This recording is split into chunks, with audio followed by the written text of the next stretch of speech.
नमस्कार, बहुत स्वागत है आपका मॉर्निंग ब्रेकिंग न्यूज में। मैं हूं आपके साथ ऋतु ज्ञानवानी। सबसे पहले बड़ी खबर की बात निकाय चुनावी आरक्षण का ये मामला है। आज सुप्रीम कोर्ट में फिर सुनवाई होगी।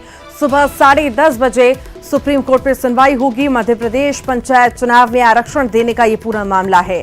जस्टिस AM खानविलकर की बेंच सुनवाई करेगी। सरकार के रिव्यू पिटीशन पर सुनवाई होगी।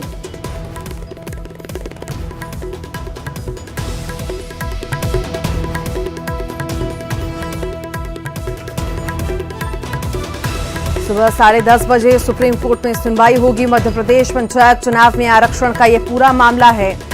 जस्टिस AM खानविलकर की बेंच ये सुनवाई करेगी। निकाय चुनाव में आरक्षण का मामला है जिसमें आज सुनवाई होने वाली है। 10:30 बजे सुप्रीम कोर्ट में सुनवाई होगी।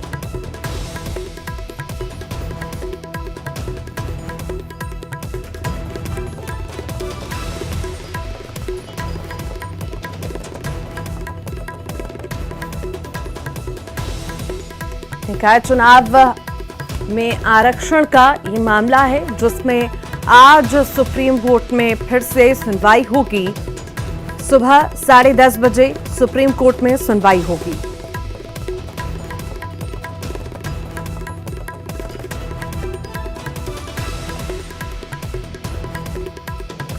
और इसी पर अधिक जानकारी के लिए रंजना दुबे हमारे साथ लाइव जुड़ गई हैं। रंजना, सुप्रीम कोर्ट में फिर से आज सुनवाई होने जा रही है, क्या लगता है क्या खास रहने वाला है?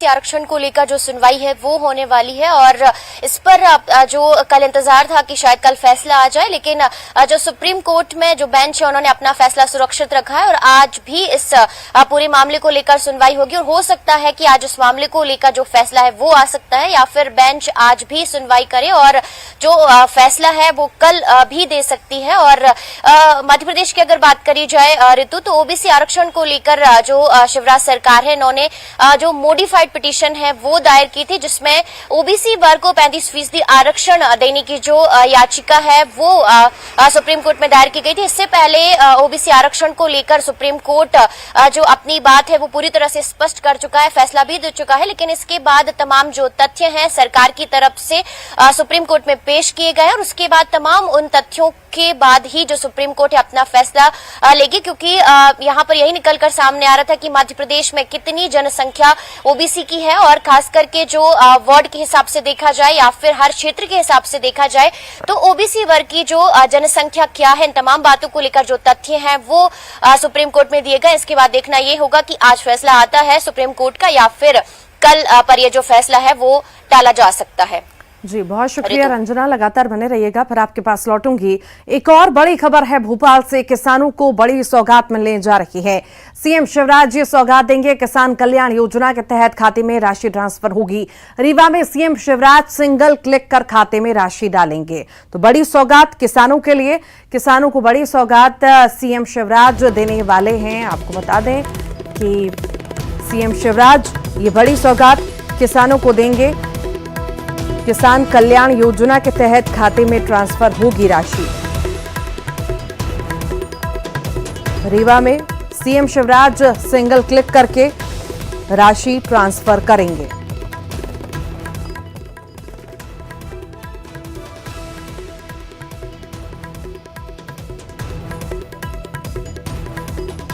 सीएम शिवराज बड़ी सौगात देने जा रहे हैं। किसान कल्याण योजना के तहत खाते में राशि ट्रांसफर होगी। सिंगल क्लिक कर ये राशि ट्रांसफर करेंगे सीएम शिवराज।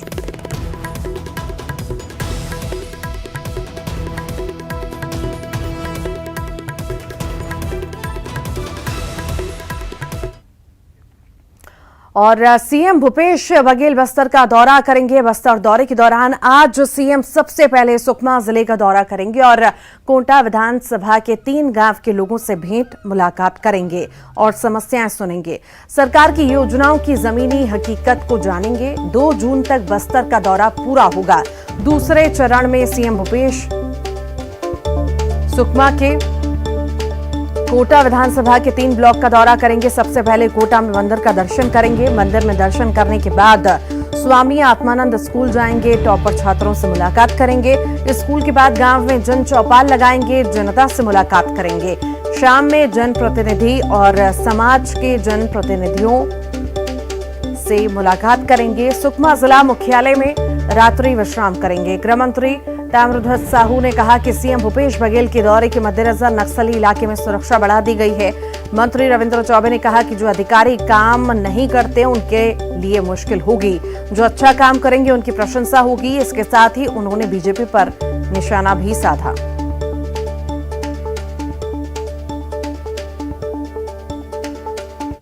गृह विभाग, इंटेलिजेंस विभाग पूरी तौर पर सतर्क रहता है, पूरी व्यवस्था करता है। उसके अनुरूप जब क्लीयरेंस मिलती है तो माननीय मुख्यमंत्री जी का दौरा होता है, तो विभाग अपना दायित्व पूरी गंभीरता से उसमें पूरा कर रहा है। तेवर तो सख्त रहेगा ही, क्योंकि योजनाओं को फील्ड में अगर सही काम कोई अधिकारी नहीं करा रहा है तो तेवर तो सख्त रहना पड़ेगा, और जो अधिकारी काम नहीं करेगा उसको सस्पेंड किए हैं, तो इधर भी अगर ऐसा होगा तो जरूर वो होगा। जो छोटे छोटे बच्चे हैं उनके साथ गिल्ली डंडा तक खेले हैं, उनके क्लास में जाकर के बात किए हैं, उनका टिफिन का भोजन का आनंद भी लिए हैं। लेकिन जो अधिकारी कर्मचारी सरकार की योजनाओं को ठीक से इम्प्लीमेंट नहीं कर रहे हैं, उनके खिलाफ मुख्यमंत्री जी के तेवर तो देखने लायक है। सख्ती से कार्रवाई भी वो कर रहे हैं, और मैं ऐसा समझता हूं कि ये पूरे प्रदेश के ब्यूरोक्रेसी के लिए, अधिकारी कर्मचारियों के लिए संदेश है। अच्छा काम करने वालों की खूब प्रशंसा हो रही है, लेकिन जो काम में कोताही बरतेंगे उनके खिलाफ कार्रवाई करने में मुख्यमंत्री जी पीछे नहीं हटते।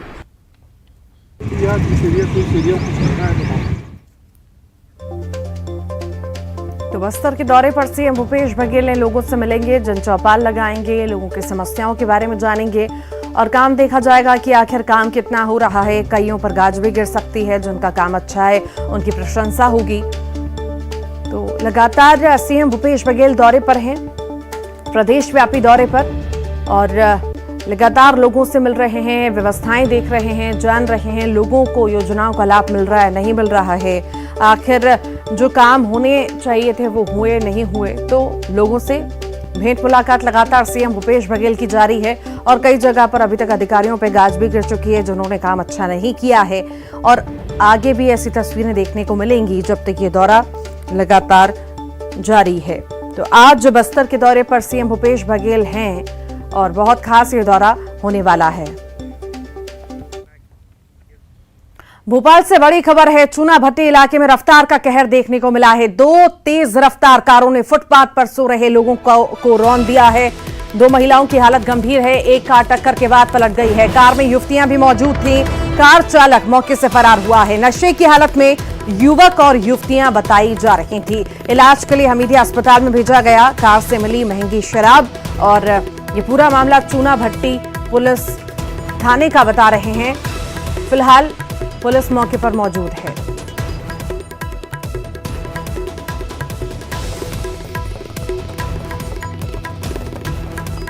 चूना भट्टी इलाके में एक रफ्तार का कहर देखने को मिला है, जहां पर लोगों को रौंद दिया, फुटपाथ पर लोग सोए हुए थे उनको रौंद दिया गया। अधिक जानकारी के लिए रंजना दुबे हमारे साथ जुड़ गई हैं। रंजना, रफ्तार का कहर देखने को मिला है, नशे में धुत युवक युवतियों ने फुटपाथ पर सो रहे लोगों को रौंद दिया। अभी क्या स्थिति है, क्या क्या पता चल पाया है उन लोगों के बारे में, क्या गिरफ्तारी हुई, और जो गंभीर है उनकी कैसी स्थिति है?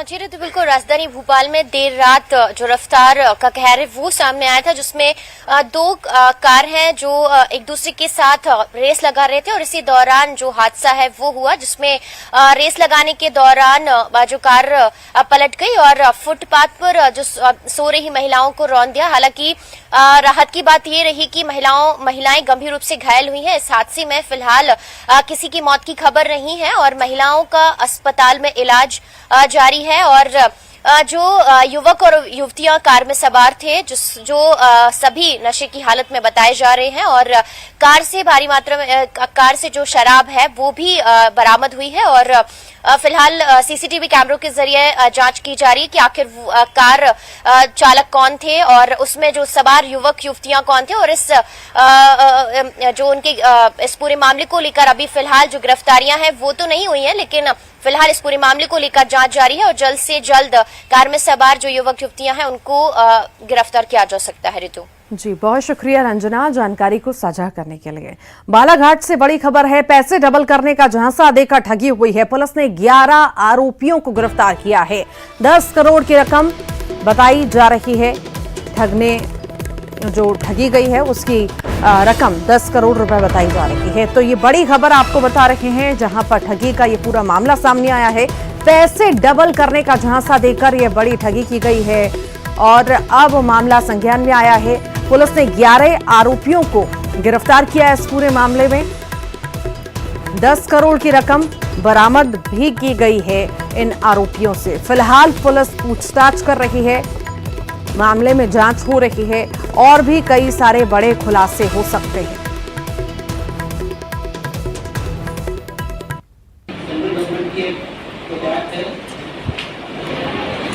Banning of unregulated deposit schemes PUDS act, उसके तहत इसमें कार्रवाई की गई है, जिसमें बिना नियमित अनुमति के लोगों से पैसा जमा करने को भी अपराध माना गया। और इसी पर अधिक जानकारी के लिए प्रतीक अवस्थी हमारे साथ जुड़ गए हैं। प्रतीक, 10 करोड़ की ठगी, बहुत बड़ी रकम है। यहाँ पर इतने सारे आरोपी गिरफ्तार हुए हैं। अभी पूछताछ में, शुरुआती पूछताछ में क्या सामने आ पाया है? आखिर कितने लंबे वक्त से ठगी कर रहे थे, कहां के रहने वाले, पूरी जानकारी पहले विस्तार से दीजिए। देखिए, फिलहाल जिन 11 आरोपियों को बालाघाट पुलिस ने गिरफ्तार किया है तो ये लांजी और किरनापुर क्षेत्र के ही रहने वाले, यानी उसी जिले के हैं। प्राथमिक तौर पे पैसा डबल करने की लालच ये दिया करते थे और करीब करीब 100 से अधिक निवेशकों की भीड़ वर्तमान में बालाघाट के पुलिस अधीक्षक यानी कंट्रोल रूम कार्यालय के बाहर ही मौजूद थी जब ये आरोपी पकड़े गए और प्रेस कॉन्फ्रेंस जो है SP महोदय कर रहे थे। तो समझ सकते हैं कि इनका रैकेट कितना बड़ा होगा। 3 आरोपी अभी भी फरार बताए जा रहे हैं और महाराष्ट्र से लगे जो जिले हैं, जो कहीं ना कहीं मध्य प्रदेश और बालाघाट की बाउंड्री को छूते हैं, वहां के भी लोगों ने निवेश करके रखा था। बहरहाल पुलिस ने निवेशकों को जो ठगी का शिकार हुए उनको ये स्पष्ट किया है कि जो भी कागजात मिलेंगे या लिखा पढ़ी मिलेगी उस आधार पर पैसे वापस कर दिए जाएंगे। लेकिन पुलिस को अंदेशा है कि एक नेटवर्क जो है 100 करोड़ के आसपास का हो सकता है।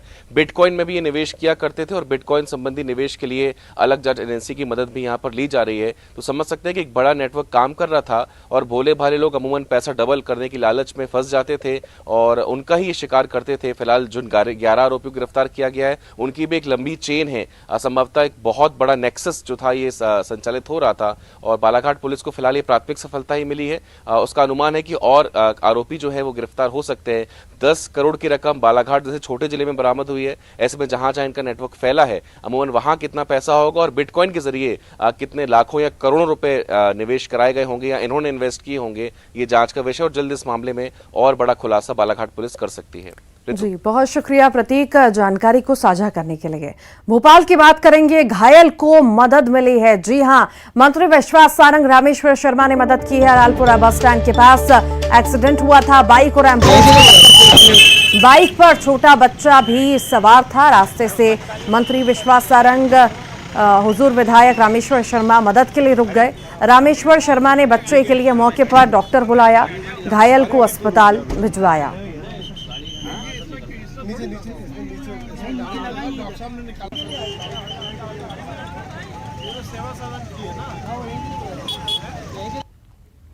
मुंगेली से बड़ी खबर है, धान खरीदी में गड़बड़ी पर FIR के आदेश दिए गए हैं। गुरुवाइन, डबरी, शुक्ला भाटा, विचारपुर खरीदी केंद्र में गड़बड़ी के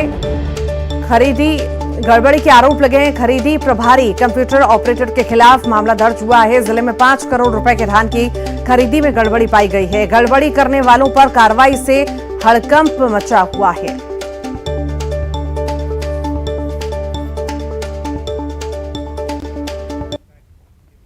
भोपाल से बड़ी खबर है, स्कूल में धर्म परिवर्तन का ये पूरा मामला है। बाल आयोग ने संज्ञान लिया है। बाल अधिकार संरक्षण आयोग के सदस्य ब्रजेश चौहान का बयान आया। धर्म परिवर्तन का मामला शिक्षा के अधिकार और जे एक्ट का उल्लंघन है। पुलिस से जांच रिपोर्ट मांगी है। जांच रिपोर्ट आने के बाद ही कार्रवाई की जाएगी। क्राइस्ट मेमोरियल स्कूल का मामला मीडिया में आने के बाद हमने धारा 13(1) के अंतर्गत इस मामले को संज्ञान में लिया है। मामला गंभीर है किसी शिक्षा के मंदिर में यदि कोई धर्म परिवर्तन जैसी गतिविधि संचालित की जा रही थी, वो कानून के खिलाफ है। न केवल शिक्षा के अधिकार का उल्लंघन बल्कि जुवेनाइल जस्टिस एक्ट के नियमों का भी उल्लंघन है। इस पर हमने कुछ जांच बिंदुओं पर रिपोर्ट मांगी है। जांच बिंदुओं पर रिपोर्ट आने के बाद अगली कार्रवाई हम इस पर तय करेंगे। तो धर्म परिवर्तन का ये पूरा मामला है। भोपाल के क्राइस्ट स्कूल में धर्म परिवर्तन कराया जा रहा था और उसके बाद ही जैसे ही पता चला तो हड़कंप मच गया और अब जो है कार्रवाई की बात कही जा रही है। अब बाल आयोग ने भी संज्ञान ले लिया है और कहा है कि ये जांच का विषय है, इस पर जांच होगी। पुलिस से जांच रिपोर्ट मांगी गई है। जांच रिपोर्ट आने के बाद कार्रवाई की बात भी कही गई है। तो स्कूल में धर्म परिवर्तन का यह मामला है। बाल आयोग ने इस पर संज्ञान भी ले लिया है। बाल अधिकार संरक्षण आयोग के सदस्य का बयान भी सामने आया है। इस पर शिक्षा के अधिकार का उल्लंघन है, ऐसा उन्होंने कहा। पुलिस से उन्होंने रिपोर्ट मांगी है, जांच रिपोर्ट मांगी है। रिपोर्ट आने के बाद कार्रवाई की जाएगी।